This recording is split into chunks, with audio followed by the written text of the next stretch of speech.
Bonjour à tous et à toutes et bienvenue sur Kewa. Je vais vous demander de visualiser un cochon. C'est bon? Vous le voyez? Ok. Maintenant, ajoutez-lui une mâchoire d'alligator et une bosse de dromadaire. Toujours bon? Ok. Eh bien, si je vous dis que cette bête a réellement existé, nous allons aujourd'hui parler du déodon.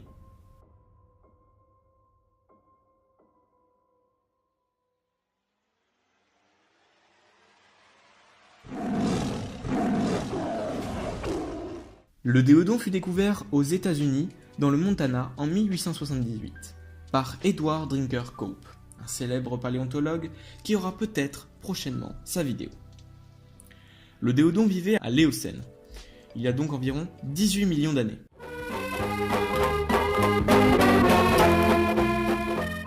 Côté taille, on a là un gros porc, une longueur de 3 à 4 mètres et 2 mètres au garrot, pour un poids estimé à 1,5 tonne. Effectivement, c'est un très gros porc. On m'appelle Monsieur Porc. Il donne pas très envie. Alors, les Antelodontidae étaient caractérisés par une forte corpulence et de grandes excroissances osseuses sur la tête. Ce sont de lointains ancêtres de nos cochons actuels et ils sont apparentés à la famille des Suidae, donc la famille des porcs et des sangliers. Passons maintenant à son mode de vie. Le déodon était un omnivore avec de grosses tendances à être charognard.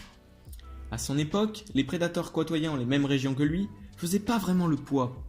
Entre le hyénodon et des tigradons de sabre primitifs, tu vois vite qui est le boss, tu vois. Les hyénodons étant pas vraiment des hyènes, ils sont pas vraiment apparentés aux hyènes, mais bon, des gros loups, en gros. Certains pensent même que c'était un chasseur actif. Bah, je les comprends, hein, en même temps. Bref.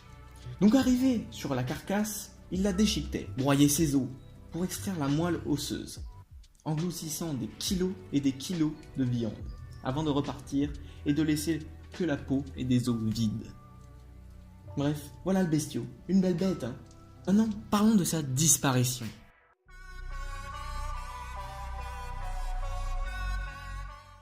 Mais alors comment un truc si imposant s'est éteint ? Eh bien, comme le hyénodon, les paléontologues pensent qu'il a disparu lors de l'avènement en Amérique du Nord de l'amphicyon. Alors comment l'amphicyon est arrivé là ? C'est quand il y a eu une période glaciaire au nord, la calotte glaciaire est allée plus loin dans les terres et a permis un passage des amphicyons et qui a finalement eu raison des hyénodons, et donc des entélodontes. Ceci n'est que théorique, car les paléontologues ne comprennent pas pourquoi il n'est pas passé herbivore. Hello, it's me. La vidéo touche à sa fin, alors n'oubliez pas de vous abonner et de liker si ça vous a plu. Aussi, n'oubliez pas de rejoindre, si vous avez envie de discuter des vidéos, le serveur Discord, je mettrai le lien en description, et voilà. Et je vous dis à la prochaine, tchou!